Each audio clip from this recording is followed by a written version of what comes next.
Hi, I'm travel blogger Jared Dillingham in the beautiful city of Copenhagen with a few things you should know if you're heading to this city for your very first time.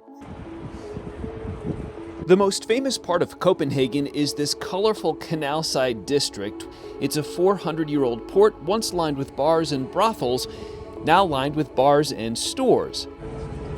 Hans Christian Andersen wrote his fairy tales from a home here, and you can visit a statue dedicated to one of his famous characters, the Little Mermaid.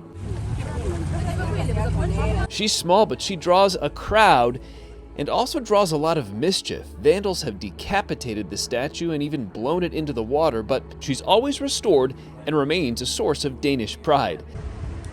Another famous Copenhagen landmark is this spire at the top of an old church. The staircase built in the 1700s winds all the way up, giving you the best views of the city, which is home to nearly 1.5 million of the friendliest people I've met.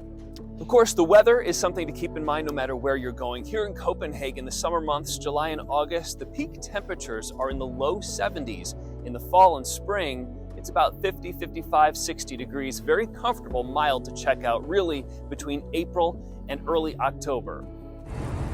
All the cycling is a sign of how green Denmark is. The taxis are even all electric here. Half of Denmark's power comes from the wind.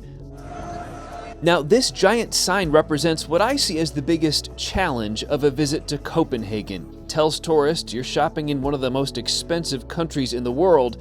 It's an ad for a discount grocer, but there's a lot of truth behind it. Now, Copenhagen really is an expensive city. For one thing, food, it's tough to leave a restaurant if you have a glass of wine with your dinner for under $100 for two people. Still, you will find deals here. It's a great walking city with plenty of free sites to explore, and Copenhagen's home to one of the longest shopping boulevards in Europe, a mile long and mostly pedestrian only. And another tip, if you do find yourself here in Scandinavia, it's really cheap to fly between the cities, so it's only $50 and a 50-minute flight to get from here up to Stockholm, Sweden. All right, that's it from Copenhagen. I'll see you next time.